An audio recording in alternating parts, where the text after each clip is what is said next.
Everybody wants to bench press a lot of weight. Let's go now, come on. Easy way, come on. Come on. Yes! But sometimes it can be tricky to know what exercise you should do. I recently managed to break the national record in the bench press with a 178 kilo or 392 pounds at a body weight of 65 kilos or 143 pounds. And in order to accomplish that, here are the 3 exercises that I did in order to build a monster bench press. Let's start with the basics. Strength is a skill. To explain that very quickly and easily, here's an example. While having a low body weight, I can still bench press heavy weights.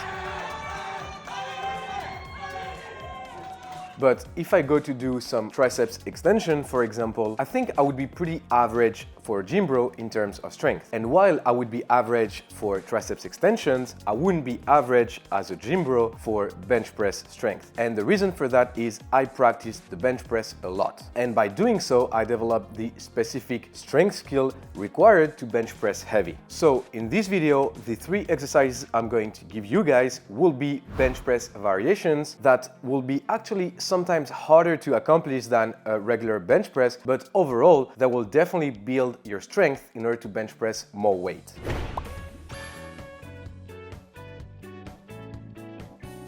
The first exercise to build a massive bench press will be the long pose bench. The long pose bench is pretty simple to execute. You lower the bar until it touches your chest and then you do a long pose. So it can be 2 seconds, 3 seconds. Ideally, I wouldn't recommend you do over 3 seconds, but between 2 and 3 seconds is perfect. The hardest part in any bench press, if you don't bounce the bar off your chest, will be the lower portion of the lift, because that's the moment where the range of motion is the biggest, and that's also the moment where your chest will be the most stretched. So because you have the bigger portion of the lift, because you have the portion where your muscles are the most stretched, again, namely the chest, at that moment, the lift becomes the hardest. And by posing for a long time, you're actually forcing yourself through this hard portion of the lift. So you have more tension overall on the movement, and that can be very, very good, not only to build strength, but also to improve hypertrophy, especially on your chest. So as long as you have good positioning, meaning chest open and shoulders retracted into the bench, if you do the long pose bench, on top of building strength, you'll also build more chest mass. And so that's the reasons as to why it's the best exercise in order to build your absolute bench strength. Now, in terms of repetitions, I would recommend you do between 2 and 4 repetitions. The reason for that is pretty simple. Because you're pausing well the bar at the bottom, doing more than 4 to maybe even 5 reps will be increasingly harder, and given a certain moment, you won't be really challenged physically in terms of like muscles, but more importantly in terms of like cardio and having to hold your breath at the bottom and so on and so forth. So stick between 2 and 4 reps for that exercise. Now, there's one key in order to make it even better. It's to choose challenging weights. So if, for example, your max is 120 kilos on the bench press and you do those 2-3 seconds long pose with 70 kilos, you won't be really challenged. It will be more muscle endurance than anything else. And what we want is we want it to be very challenging, not only in terms of absolute strength, but again, like I said, also in terms of muscles. So you do not want to go too light with the long pose bench, and ideally what I would suggest is between 80 to maybe 85% of your 1 RM. And what I really like to do personally is, if I have a spotter, I like to go really close to failure on this long pose bench, because you'll see you'll get very, very good sensations at the bottom of the lift, and you'll feel that you're able to accumulate much more during that portion of the lift. Be careful if you decide to do this exercise. You should be able to maintain the bar still at the bottom. So if when you're posing the bar, it just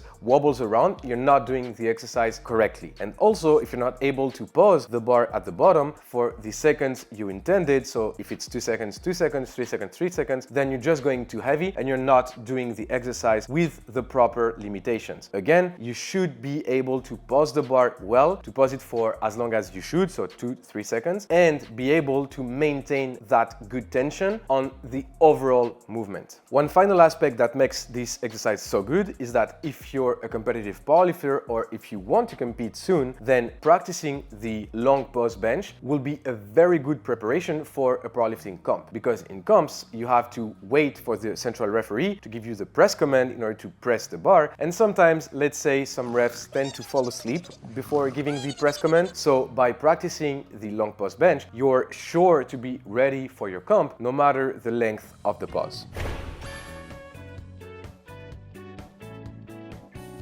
Second exercise in order to build a monster bench press, we have the Larson press. So I already have a full video on the Larson press that you can find on the channel, but I still wanted to include that exercise in this video because for me it's that good of an exercise to build your bench. For those of you that don't know this exercise, the Larson is essentially a bench press where you're not using your legs. And if you have proper bench technique, then using the legs is very important because it allows you to improve your positioning, and also you have a boost of strength that comes just from the legs with what we call the leg drive. So by not using the legs, we're actually making it a harder exercise, like I said, in terms of positioning, but also in terms of pure upper body strength. Because if you lack the strength at the bottom, there's no help coming from the legs if your legs aren't in contact with the ground. So it's just a pure upper body strength mass exercise. And despite having a boost with the leg drive, the bench press still remains mainly an upper body exercise. So if we have a variation that forces us to improve that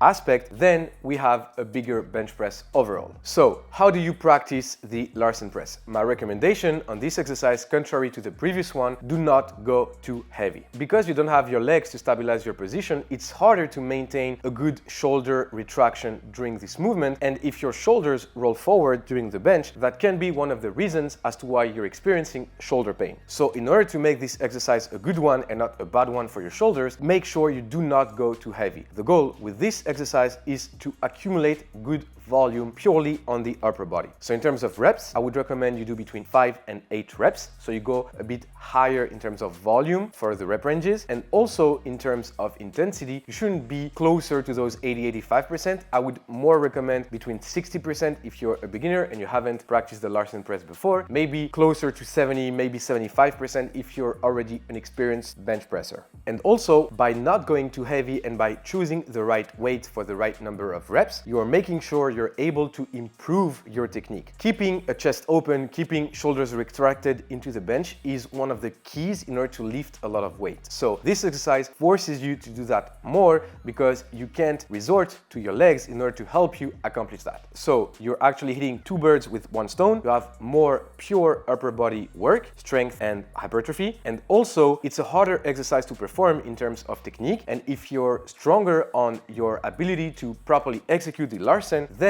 when you go back to the regular bench press, your technique will be significantly improved. I'm pausing very briefly the video in order to tell you guys, if you're interested in that and you want to just have a full-on program to simply follow, have it available on my training app. So for one single monthly subscription that you can cancel at any time, you have access to this program on top of other overall powerlifting programs in order to start training right now and become stronger. So make sure you check that out at thepanache.app. And now back to the video. Third exercise in order to build a monster bench press, we have the close grip bench. If you're training like a powerlifter, if you're training to improve as much as you can your bench press, you probably already have what we call a wide grip. Don't worry, I have a video coming on the wide grip bench press tutorial very soon. In order to not miss that out, make sure to subscribe to the channel. And the reason as to why you're probably having a wide grip is that for 90% of you guys watching this video, the wide grip will allow you to lift much more weight. You have more chest improvement, you have an improved range of motion, also sometimes a slightly reduced range of motion, and because you have more chest into the movement, a bit less range of motion, you can lift more weight. Unless you're an exception like John Hack, for example, but probably not 90% of John Hacks are watching this video, so for most of you guys, the wide grip is the way to go. But that's exactly the reason as to why the close grip becomes a very good exercise. With a close grip bench, you're actually filling out the parts that are missing from a wide grip bench. You have more range of motion, motion, you have more triceps work, and also it's a harder exercise to complete because of those two elements. More range of motion, more tricep work, harder exercise. And despite it not being the best way in order to just bench press as much as you can, for example, if I take any of you guys right now and I'm like, I want your bench press 1 RM, probably you'll be stronger with a wide grip, not with a close grip. But if you want to build that strength, if you want to build your muscle mass also, then the close grip bench becomes a very good exercise. So not the best exercise to test your 1 RM strength, but definitely one of the best in order to build that 1 RM strength. And like I said, it does it by filling out the gaps of the wide grip bench. My recommendation for the close grip bench would be to go between the first two recommendations. So go pretty heavy, but decide a more volume oriented approach. So ideally, I would say between 4 and 6 reps, more towards the 6 reps if you're starting the close grip bench in order just to accumulate more volume. And in terms of intensity, you can go pretty heavy on the close grip bench. I would say between 80% of your 1 RM wide grip bench would probably be a good level of intensity. And sometimes I personally like to get really challenged with the close grip, just like with the long pose bench. And I like to go between 1 and 2 reps left in the tank on a couple of sets on every session that I do close grip with. Because again, you're probably using lighter loads than your regular bench, and it's less fatiguing for your central nervous system if you're closer to failure on those variations that you don't use as much weight as you possibly can with the regular bench. And you'll definitely feel that boost, especially at the bottom of your bench press, because you'll be much more packed, and because you'll be used to having more range of motion. When you'll go back to your wide grip bench, it will look much easier than the closer grip variation, because again, more range of motion, more tricep work, it makes it harder.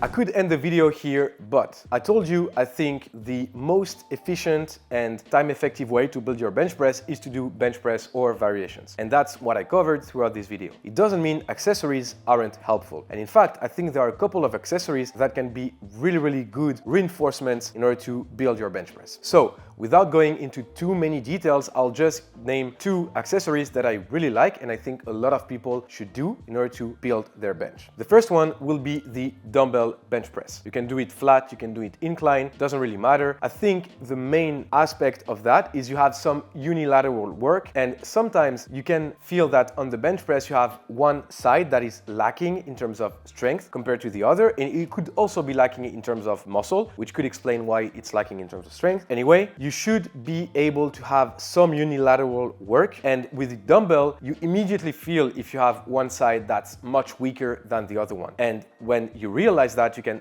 then work on that side more specifically. And the last accessory I will recommend is just pure tricep work. So you can do triceps push downs, you can do overhead tricep extensions, doesn't really matter. Choose whichever you feel you have the best results with, whether it's in terms of like sensations, pumps, but also in terms of like absolute results, which of those exercises build the more mass. I personally like to rotate, so if on one day I do just triceps push down, the other day I'll do triceps extension, and if there are some more power building sessions, then I'll obviously do the both into one session. But the goal of the tricep extension is you have more muscle work just on your tricep without the overall fatigue that is building with the bench press or with the dumbbell bench press, because those are harder exercises to do. You're usually lifting much more weight on those exercises that you are with the just tricep cable machine. So I think if you just want to add a bit more muscle mass to your tricep without adding a lot of fatigue, it's a very good way to do that. And like I said, you can do tricep extensions, you can do overhead, you can do both, doesn't really matter as long as you have sufficient stimulus. And what I mean by that is you should take your accessories pretty seriously and, you know, leaving maybe 1 to 2 reps in the tank, no matter if you decide to do like low reps, so 8 to 10, 8 to 12, or higher reps like 15 to 20. As long as you're pretty close to failure in terms of muscle improvement, muscle mass hypertrophy, you're pretty much good to go.